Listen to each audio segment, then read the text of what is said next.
Hello friends, ये हमारा DElEd entrance exam का 16वां प्रैक्टिस सेट है। इसके पहले हम लोगों ने और 15 प्रैक्टिस सेट को डिस्कस कर लिया था। अगर आपने वो पिछले 15 प्रैक्टिस सेट को अगर नहीं देखा है तो उसको अवश्य देख लें। इससे आपको एंट्रेंस एग्ज़ाम में काफ़ी ज़्यादा हेल्प मिलने वाला है। एग्ज़ाम जो कि 30 को स्टार्ट होने वाला है। इसके लिए आपको अब बहुत ही कम टाइम बचा हुआ है, तो आपको अच्छे से सारे प्रश्नों को अच्छे से देखना है और इनको समझने का कोशिश करना है।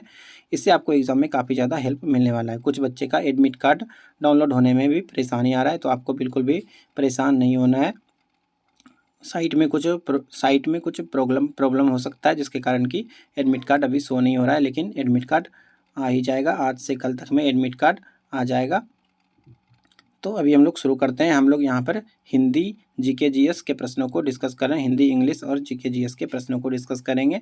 सारे को आपको अच्छे से देखना है और साथ में आपको कमेंट बॉक्स में आंसर भी करना है। अगर आपको और भी कोई दिक्कत है या फिर कोई अन्य प्रश्न पूछना है डीएलएड से संबंधित, तो आप कमेंट बॉक्स में पूछ सकते हैं। तो शुरू करते हैं। हमारा आज का पहला हिंदी का प्रश्न है। शुरू में यहाँ पे क्वेश्चन दिया गया है और इस वाक्य में एक त्रुटि है, इसको आपको चूज करना है। मैं आवश्यक परिस्थितियों की उत्पन्न हो जाने के कारण बैठक में उपस्थित नहीं हो सकता। मैं आवश्यक परिस्थितियों की उत्पन्न हो जाने के कारण बैठक में उपस्थित नहीं हो सकता। यहाँ पर क्या क्या त्रुटि लग रहा है आपको? यहाँ पे परिस्थितियों की, ये जो की लिखा गया ये नहीं होना चाहिए था, यहाँ पे परिस्थितियों के होना चाहिए था। यानी कि ये तीसरा वाला यहाँ पे गलत है। अगला प्रश्न देखते हैं। कमल का पर्यायवाची शब्द है। कमल का पर्यायवाची क्या क्या होता है? जलज, सरोज, ये सभी जो होता है। यहाँ पे जलज ये कमल का ही पर्यायवाची है, ये आपको पता होना चाहिए। जलज ये कमल का पर्यायवाची होता है। दिए गए शब्द का विलोम चुनना है। अल्पायु, अल्पायु किसको बोलते हैं? जिसका कि आयु बहुत ही कम होता है, उसको अल्पायु बोला जाता है। तो इसका उल्टा क्या होगा? इसका उल्टा होगा दीर्घ आयु, यानी कि जिसका उम्र ज़्यादा हो उसको दीर्घायु बोला जाता है। अगला प्रश्न है कि यहाँ पे एक रेखांकित खंड है, इसको प्रतिस्थापित करना, यानी कि इसके बदले में आपको कोई अन्य शब्द यहाँ पे देना जो कि सटीक हो। यहाँ पे वाक्य है, प्राचार्य महोदय ने उसे घर जाने की अनुमति प्रदान कर दी। प्राचार्य महोदय ने उसे घर जाने की अनुमति प्रदान कर दी। अनुमति के बदले यहाँ पे क्या हो सकता है? क्या हो सकता है? यहाँ पे आज्ञा हो सकता है। यहाँ पे हो सकता है प्राचार्य महोदय ने उसे घर जाने की आज्ञा प्रदान कर दी। तो ये बिल्कुल सही है पहला वाला। मैदान मारना मुहावरे का अर्थ क्या है? मैदान मारना। आपको भी कमेंट बॉक्स में आंसर करना है और आपको चेक करना है कि आपका कितना सही हो रहा है। इससे आपको पता चलेगा कि आपका कितना मार्क्स आने वाला है। अगर आपका डीएलएड एग्ज़ाम में 80 से 85 के बीच अगर आपका मार्क्स आ रहा है तो आपको बिल्कुल ही निश्चित हो जाना है, आपका रिजल्ट इतने में हो सकता है 80 से 85 मार्क्स। तो आपको अच्छे से काउंटिंग करना है और कमेंट बॉक्स में आंसर भी करना है आपकी कि आपका कितना मार्क्स आ रहा है। अगला प्रश्न, यहाँ पे मैदान मारना मुहावरे का क्या अर्थ होता है? मैदान मारना, तो इसका अर्थ होता है लड़ाई जीतना। मैदान मारना का अर्थ होता है लड़ाई जीतना, ये आपको ध्यान रखना है। दिए गए शब्द का विलोम चुनना है। कृत्रिम, कृत्रिम का विलोम क्या होगा? कृत्रिम का विलोम होगा प्राकृतिक। ये तो आपको पता होगा, काफ़ी ज़्यादा ईजी है। यहाँ पे अगला प्रश्न है, दिए गए शब्द के पर्यायवाची का चयन करें। दिए गए शब्द के पर्यायवाची का चयन करना है। यहाँ पे ग्रह, ग्रह का पर्यायवाची क्या होता है? ग्रह को नक्षत्र भी बोला जाता है। ग्रह को क्या बोला जाता है? नक्षत्र बोला जाता है, ये आपको ध्यान रखना है। घर को गृह भी बोला जाता है, शाला भी बोला जाता है, ये सभी घर को बोला जाता है। तो आपको यहाँ पे याद रखना है ग्रह का पर्यायवाची नक्षत्र होता है। दिए गए वाक्यांश के लिए एक शब्द दीजिए जिसकी आयु कम हो। अभी मैंने ये डिस्कस भी किया था। जिसकी आयु कम हो उसको क्या बोलते हैं? इसको अल्पायु बोला जाता है। अगर यहाँ पे अधिक होता तो यहाँ पे दीर्घायु हो जाता। दिए गए स्थान को भरने के लिए उपयुक्त शब्द का चयन करें। वह चला गया था, डैश रास्ते से लौट आया। वह चला गया था, डैश रास्ते से लौट आया। यहाँ पे क्या फील होगा ये आपको बताना है। क्या फील होना चाहिए यहाँ पे? यहाँ पे होना चाहिए परंतु। वह चला गया था परंतु वह रास्ते से लौट गया। हो सकता है वो कोई कुछ भूल गया होगा, या इसलिए यहाँ पे क्या होगा? परंतु, परंतु रास्ते से लौट आया। आपको ऐसे ही फिल करके चेक करना है कि कौन सा यहाँ पे सटीक आ रहा है। ऐसे करके आप चूज भी कर सकते हैं। अगर आपको नहीं भी पता है सटीक आंसर तो भी आप सही आंसर कर सकते हैं। रिक्त स्थान को भरने के लिए सबसे उपयुक्त शब्द का चयन करना। यहाँ पे रिक्त स्थान को भरने के लिए उपयुक्त शब्द का चयन करना है। बोतल में पानी डैश भरा है। बोतल में पानी डैश भरा है। क्या होगा यहाँ पे? पानी के बारे में आधा भरा है, ये तो नहीं आ रहा है। पानी, बोतल में पानी आधा भरा है, ये सही है? हाँ, ये बिल्कुल सही है, आधा यहाँ पे, ये बिल्कुल सटीक आंसर होगा। निम्नलिखित में से उस विकल्प का चयन करें जो लोहे के चने चबाना मुहावरे का अर्थ व्यक्त कराए। लोहे के चने चबाना, लोहे के चने चबाना, इस मुहावरे का क्या अर्थ होता है? इसका अर्थ होता है बहुत कठिन कार्य करना। बहुत कठिन कार्य करना मतलब लोहे के चने चबाना। अगला प्रश्न है, दिए गए वाक्य में रेखांकित खंड को प्रतिस्थापित करने के लिए उपयुक्त विकल्प का चयन करें। हमारा ईश्वर में विश्वास है। हमारा ईश्वर में विश्वास है। यहाँ पे ईश्वर को प्रतिस्थापित करना है। यहाँ पे ईश्वर के बदले क्या हो सकता है ये बताना है। ईश्वर के बदले में क्या हो सकता है? इसका सही आंसर होगा हमें भगवान में विश्वास है, यानी कि यहाँ पे भगवान, इसको चेंज करके ईश्वर को चेंज करके भगवान यहाँ पे आ सकता है। दिए गए वाक्यांश के लिए एक शब्द दीजिए। राजनीति से संबंधित, राजनीति से संबंधित उसको क्या बोलते हैं? राजनैतिक बोलते हैं। राजनीति से संबंधित जो होता है उसको राजनैतिक बोला जाता है। कोई भी मुद्दा अगर राजनीति से संबंधित होता है तो उसको राजनैतिक मुद्दा भी कहा जाता है। अगला प्रश्न है, रिक्त स्थान को भरने के लिए उपयुक्त शब्द का चयन करें। अनाज डैश में उगता है। अनाज कहाँ पर उगता है ये तो आपको पता होगा। अनाज तो जहाज में तो उगता नहीं है, सड़क पे भी नहीं उगता है। यहाँ पे खेतों में सही आंसर होगा, ये मैदान में नहीं होगा, खेतों में यहाँ पे बिल्कुल सही आंसर होगा। सही वर्तनी वाला शब्द चुनना। यहाँ पे कौन सा बिल्कुल शुद्ध, यानी कि किसका वर्ड में मिस्टेक नहीं है, कौन सा होगा यहाँ पर? यहाँ पे ये छुदा जो लिखा हुआ है ये बिल्कुल सही है, इसको आपको ध्यान से देख लेना है, ये छूटना नहीं चाहिए। अगला प्रश्न है कि प्रतीक्षा युक्त प्राप्ति की तीव्र इच्छा, प्रतीक्षा युक्त प्राप्ति की तीव्र इच्छा वाक्यांश के लिए दिए गए विकल्पों में से उपयुक्त शब्द का चयन करें। क्या बोलते हैं? प्रतीक्षा युक्त प्राप्ति की तीव्र इच्छा, इसके लिए क्या यूज हो सकता है? इसका सही आंसर होगा उत्कंठा। उत्कंठा बोला जाता है। अगर आपको किसी की तीव्र इच्छा है और उसके प्राप्ति के लिए वहाँ पे प्रतीक्षा वेट किया जा रहा है तो उसको उत्कंठा बोला जाता है। निम्नलिखित वाक्य में रिक्त स्थान को भरने के लिए उपयुक्त विकल्प का चयन करना। यहाँ पे सारनाथ की गौतम बुद्ध की मूर्ति के चारों ओर एक डैश आभा नृत्य करती हुई दिखाई देती हैं। गौतम बुद्ध की मूर्ति के चारों ओर एक डैश आभा नृत्य करती हुई दिखाई देती है। यहाँ पे क्या फील होगा? यहाँ पे सही आंसर होगा अलैकिक। अलैकिक हो जाएगा। यमा के लेखक, यमा एक बुक, यानी कि सॉरी यमा एक कहानी है। इसके लेखक कौन है? इसके लेखक है महादेवी वर्मा। महादेवी इसके बिल्कुल सही आंसर होगा। यमा के लेखक महादेवी वर्मा है। अगला प्रश्न है, डीलर में आपको टोटल 20 क्वेश्चन हिंदी के देखने को मिलेंगे। 20 या फिर 25 क्वेश्चन रहेंगे। अगला प्रश्न है कि कृतज्ञ शब्द के सटीक विलोम का चयन कीजिए। कृतज्ञ शब्द के सटीक विलोम का चयन करना है। कृतज्ञ का विलोम, कृतज्ञ का उल्टा क्या होता है? कृतज्ञ का उल्टा क्या होता है? कृतज्ञ का उल्टा होता है कृतघ्न। कृतज्ञ का उल्टा क्या होता है? कृतघ्न होगा। यहाँ पे दो ऑप्शन दिया गया है, बिल्कुल सही। थोड़ा यहाँ पे टाइपिंग मिस्टेक हो सकता है। औसत शब्द के अंग्रेजी पर्याय का चयन कीजिए।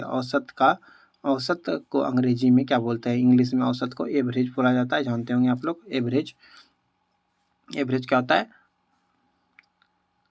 नंबर ऑफ, इनके सारे नंबर का सम कर देंगे और टोटल नंबर लिख देंगे कितना। जैसे 1 2 3 का हमको औसत निकालना है तो इन तीनों को जोड़ के 3 2 5 1 6, 6/3 यानी कि 2 इसका औसत निकल जाएगा। ऐसे ही औसत निकलता है, ये आपको ध्यान रखना है। शुद्ध वर्तनी वाले शब्द का चयन कीजिए। शुद्ध वर्तनी वाले शब्द का चयन करें। यहाँ पे अपशगुन, अपशकुन का अर्थ इनकी सही कौन सा है? अपशगुन कैसे लिख सकते हैं? दूसरा ऑप्शन यहाँ पे बिल्कुल सही है, अपशकुन। ये आपको ध्यान से देख लेना है।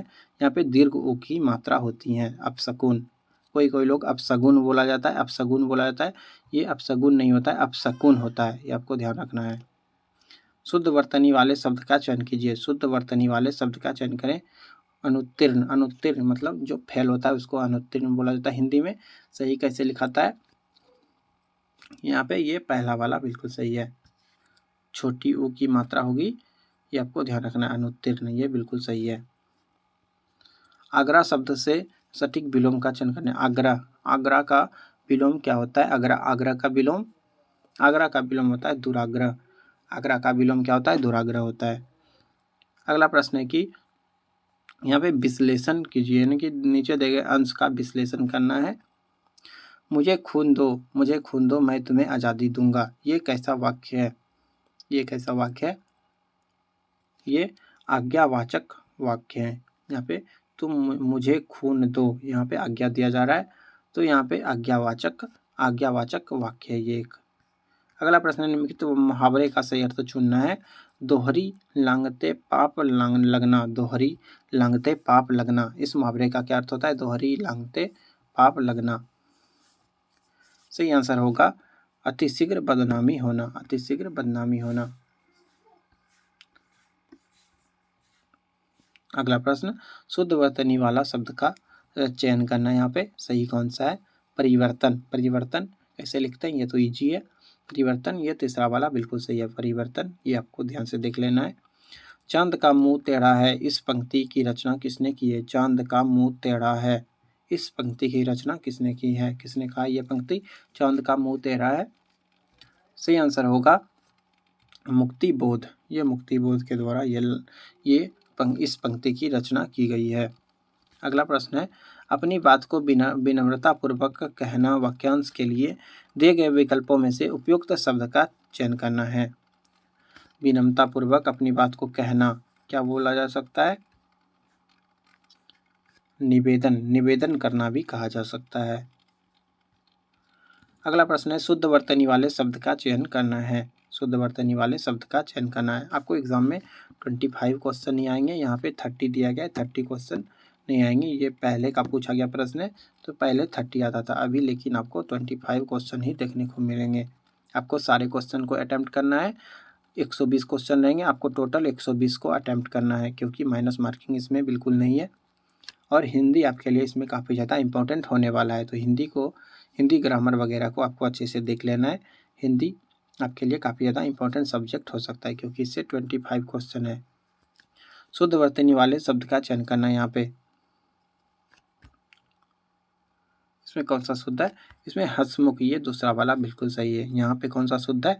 30 नंबर में, 30 नंबर में कृति, कृति ऐसे लिखा जाता है, ये आपको ध्यान रखना है।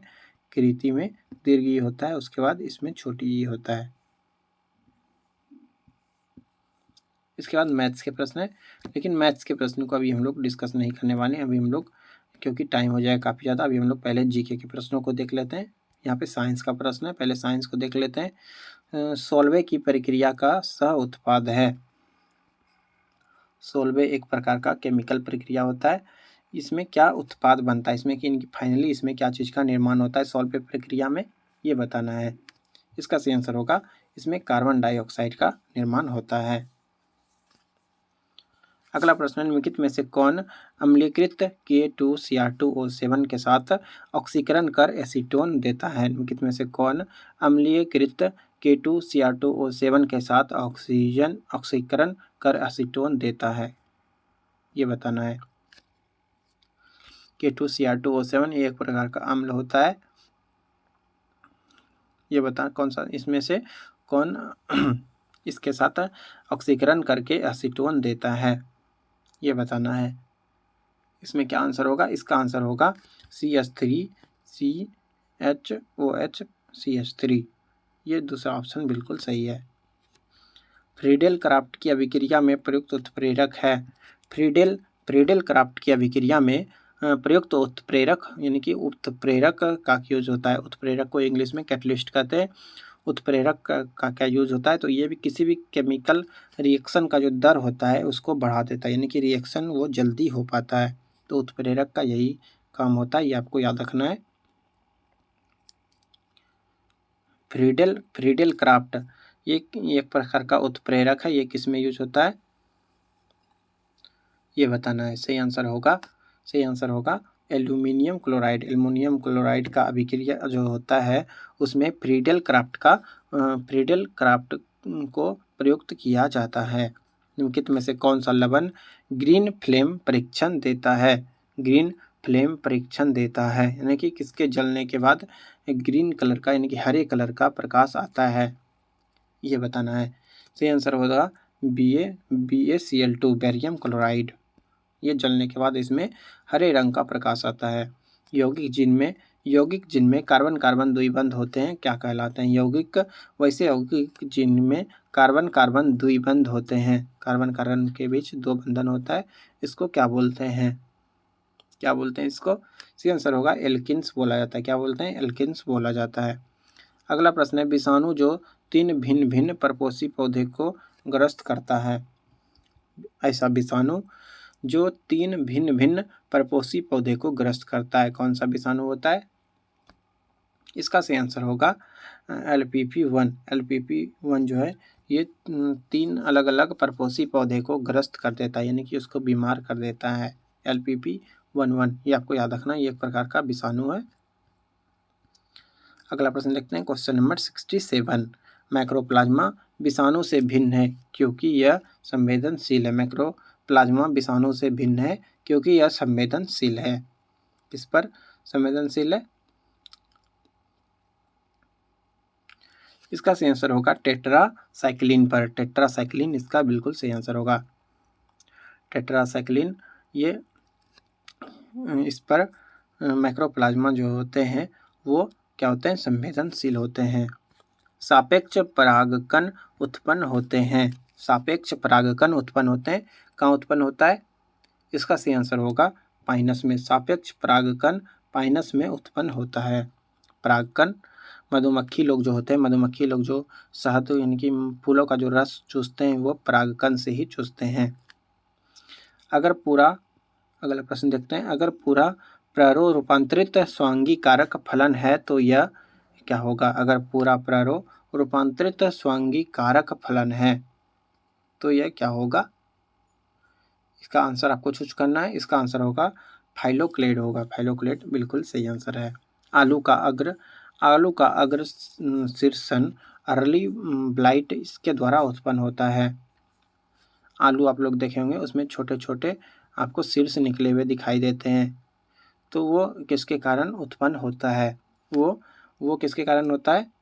वो जो होता है वो अल्टरनेरिया के कारण होता है। किसके कारण होता है? अल्टरनेरिया के कारण होता है। ये आपको याद रखना है।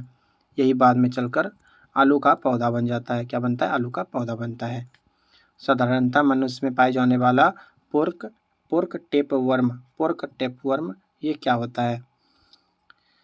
ये मनुष्य में पाया जाता है। ये पोर्क टेपवर्म क्या होता है? ये चीज़ आपने सुना होगा। ये टेनिया सोलियम होता है। ये क्या होता है? टेनिया सोलियम पाया होता है। ये हड्डियों में पाया जाता है। अगला प्रश्न है कि हरा हाइड्रा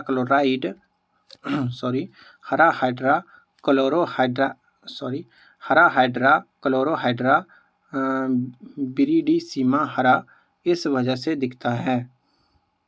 हरा हाइड्रा और क्लोरोहाइड्रा विरिडिसिमा हरा किसके कारण दिखता है? ये हरा क्यों दिखता है? हाइड्रा जो हरा होता है, हरा हाइड्रा, ये हरा क्यों दिखता है? सही आंसर होगा ये तीसरा सही है, क्लोरेला वेल्गेरिस के साथ सहजीवी सहसंबंध के कारण।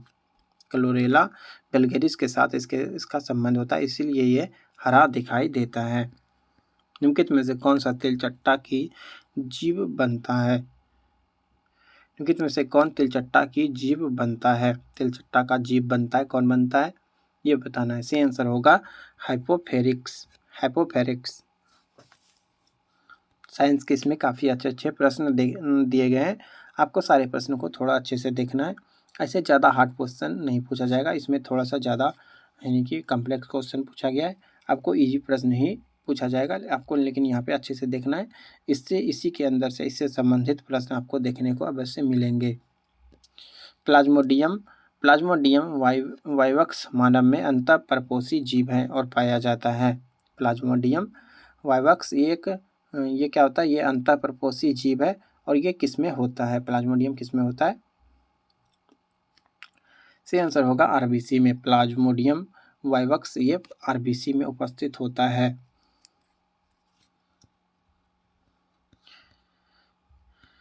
इसकी गुहा में रेडुला पाया जाता है। इसकी गुहा में रेडुला पाया जाता है। किसके गुहा में रेडुला पाया जाता है ये बताना है। इसका आंसर होगा स्नेल। स्नेल आप लोग देखे होंगे, घोंगा जिसको बोलते हैं, घोंगा। घोंगा में क्या होता है, घोंगा का जो गुहा होता है उसमें रेडुला नामक एक रेडुला नामक एक अंग पाया जाता है। निम्नलिखित वातावरणीय प्रदूषक मोटर वाहनों के एग्जॉस्ट द्वारा पैदा नहीं होता है। कौन सा ऐसा प्रदूषण है जो कि मोटर वाहनों के एग्जॉस्ट यानी कि जहाँ से धुआं निकलता है उसको एग्जॉस्ट बोलते हैं। जहाँ से आपको धुआं या फिर कोई भी अपशिष्ट पदार्थ निकलता है उसको एग्जॉस्ट कहते हैं। सलेंसर जो देखे होंगे ये भी एक प्रकार का एग्जॉस्ट होता है। ये इससे क्या नहीं निकलता है ये बताना है। इससे क्या नहीं निकलता है एग्जॉस्ट से? सही आंसर होगा हाइड्रोकार्बन गैस। एग्जॉस्ट से हाइड्रोकार्बन गैसेस नहीं निकलती हैं। अगला प्रश्न है कि उत्परिवर्तन पैदा करने के लिए एक्स किरणों का उपयोग किया था।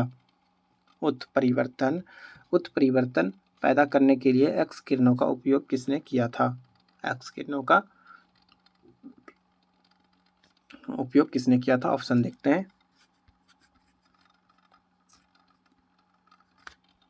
क्या होगा सही आंसर। इसका सही आंसर होगा मूलर ने। मूलर इसका बिल्कुल सही आंसर होगा।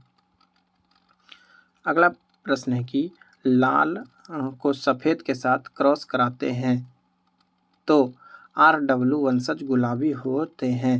यह एक निदर्शन है कि आर्जिन क्या होगा यहाँ पे? सही आंसर होगा अधूरा डोमिनेंट। ड्रोसोफिला में ज्वाइंट गुणसूत्र मिलते हैं। ड्रोसोफेरा एक जीव होता है, इनमें ज्वाइंट गुणसूत्र होता है। ज्वाइंट गुणसूत्र मतलब दो गुणसूत्र एक साथ होते हैं। ये कहाँ पे यानी कि ज्वाइंट गुणसूत्र कहाँ पर मिलते हैं? किसमें?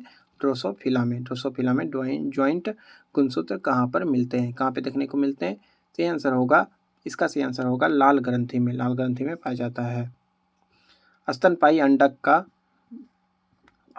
अंडक का बाहरी पारदर्शक परत को कहते हैं। स्तनपायी अंडक के बाहरी पारदर्शक परत को क्या कहते हैं?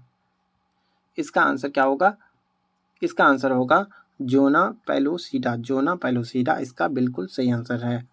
अगला प्रश्न है कि अब यहाँ पर जीके का प्रश्न है। इसमें आपको हिस्ट्री ज्योग्राफी वगैरह के क्वेश्चन देखने को मिलेंगे, तो ये आपको थोड़ा अच्छे से देखना है। ये जीके के प्रश्न है, काफ़ी ज़्यादा इंपॉर्टेंट प्रश्न इसमें दिए गए हैं। सारे प्रश्न एग्जाम में पूछे गए और दोबारा इसके पूछे जाने के चांसेस काफ़ी ज़्यादा है। अगर सेम टू सेम नहीं आया तो इससे संबंधित प्रश्न तो अवश्य आएंगे, तो आपको ध्यान से देखना है और सुनना भी है। जोजिला दर्रा स्थित है। जोजिला दर्रा कहाँ पर स्थित है? जोजिला दर्रा कहाँ पर है? जोजिला दर्रा जम्मू कश्मीर में। कहाँ पे? जम्मू एवं कश्मीर में है। अगला प्रश्न है कि भारत में दैनिक तापक्रम का अधिकतम परास है। भारत में दैनिक तापक्रम का अधिकतम परास है। कहाँ पर है दैनिक तापक्रम ये बताना है। यहाँ पे चूज करना ऑप्शन है। सही आंसर होगा इसका जोधपुर। जोधपुर बिल्कुल सही आंसर होगा। कहाँ पे है जोधपुर? जोधपुर कहाँ पे है? राजस्थान में है। और यहाँ का दैनिक तापक्रम का अधिकतम परास होता है। अगला प्रश्न, सागर में अधिकतम खारापन पाया जाता है। किस सागर में ज़्यादा खारापन पाया जाता है, सबसे ज़्यादा पाया जाता है? इसका आंसर होगा लाल सागर। लाल सागर आप लोग देखे होंगे यूरोप में, और यहाँ सबसे ज़्यादा खारापन पाया जाता है। सतत अल अरब के बीच नियमांकन बनाता है। सतत अल अरब ये किसके बीच की सीमा बनाता है? सतत अल अरब किसके बीच का सीमा बनाता है? इसका आंसर होगा ईरान और इराक के बीच सतत अल अरब नाम का एक सीमांकन रेखा है। सना डैश की राजधानी है। सना कहाँ की राजधानी है? सना राजधानी है यमन की। यमन की राजधानी कहाँ है? यमन की राजधानी कहाँ है? यमन की राजधानी है सना। कहाँ पे है? सना। ये आपको याद रखना है। अगला प्रश्न है, निम्नलिखित में से कौन सा क्षेत्र भूकंप द्वारा सबसे कम प्रभावित हुआ? कौन सा क्षेत्र भूकंप द्वारा सबसे कम प्रभावित हुआ?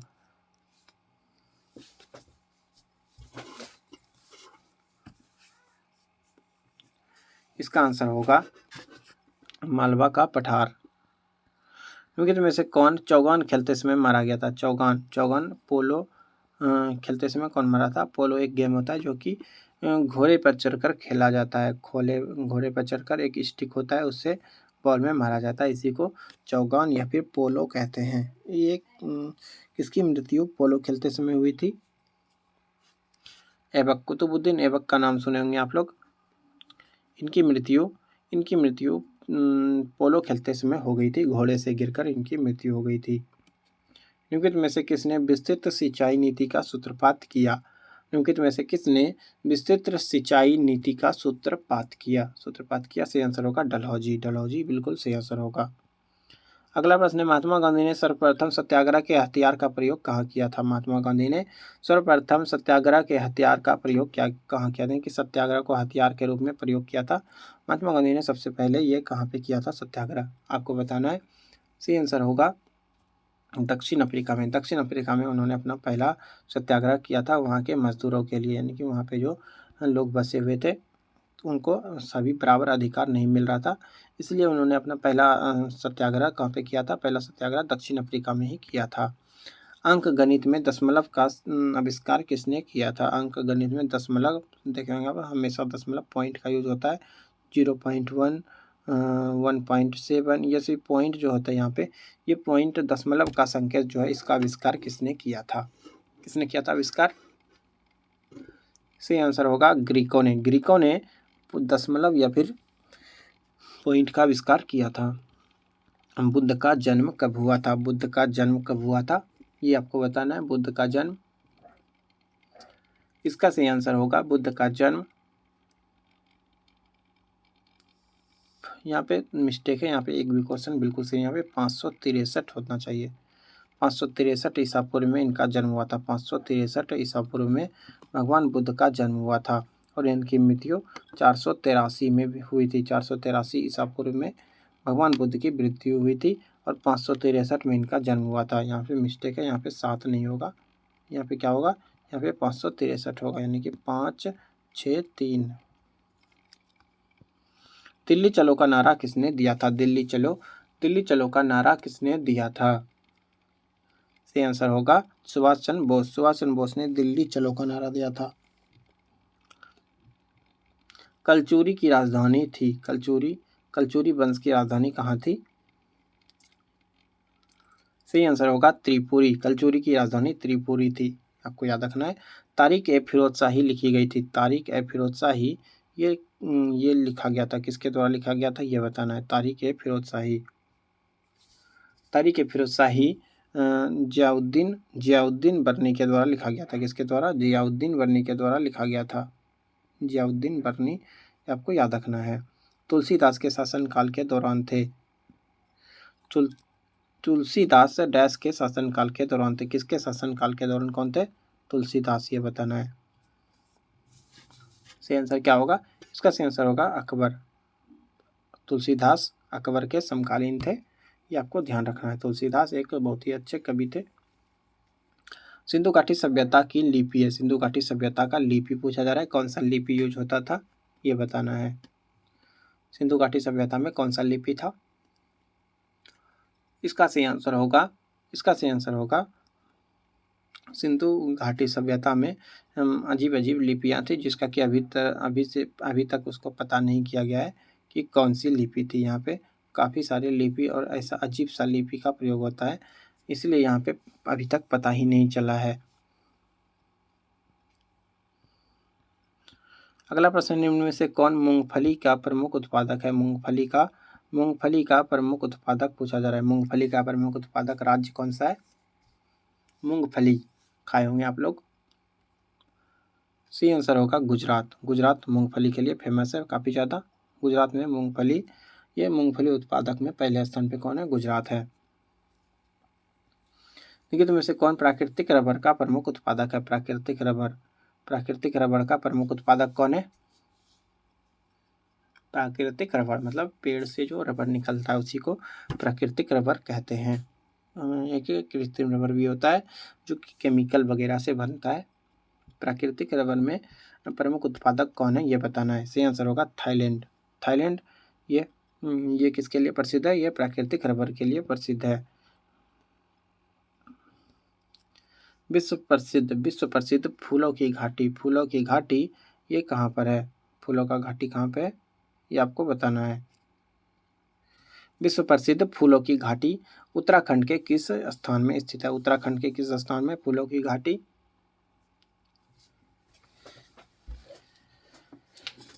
सही आंसर होगा चमोली। उत्तराखंड के चमोली को जो है फूलों की घाटी के नाम से जाना जाता है। अगला प्रश्न है कि विश्व में भारत उत्पादन में अग्रणी है। विश्व में भारत किसके उत्पादन में अग्रणी है? भारत किसके उत्पादन में अग्रणी है ये बताना है। सही आंसर होगा माइका। भारत माइका के उत्पादन में आगे है, सबसे आगे है, आपको ध्यान रखना है। इसके बाद इंग्लिश के प्रश्न है। यहाँ पे एक पैसेज दिया गया, एक क्वेश्चन नंबर 1 से 10 तक इस पैसेज को पढ़कर आंसर देना। लेकिन अभी आपको इतना ज़्यादा क्वेश्चन नहीं देगा, अभी आपको मैक्सिमम 4 या 5 क्वेश्चन देखने को मिलेगा पैसेज से। इसको पढ़ के आपको आंसर देना होता है। वीडियो काफ़ी ज़्यादा लंबा हो चुका है, इसीलिए हम लोग इंग्लिश के जो प्रश्न हैं वो आप सेपरेट वीडियो में डिस्कस करेंगे। तब तक के लिए धन्यवाद। मिलते हैं जल्दी अगले प्रैक्टिस सेट में। पिछले वीडियोज़ का लिंक आपको चैनल के प्लेलिस्ट में या फिर इस वीडियो के डिस्क्रिप्शन में मिल जाएगा। वहाँ जाकर पिछले जो भी 15 प्रैक्टिस सेट डिस्कस हुए हैं उसको आप लोग अवश्य देख लें। एग्ज़ाम में आपको इससे काफ़ी ज़्यादा हेल्प मिलने वाला है। आज कितना डेट है? आज 27 मार्च है। काफ़ी कम समय बचा है, मात्र 3 दिन ही बचा हुआ है। अब तो आपको अच्छे से पढ़ना पड़ेगा अगर आपको एग्ज़ाम क्लियर करना है तो। धन्यवाद।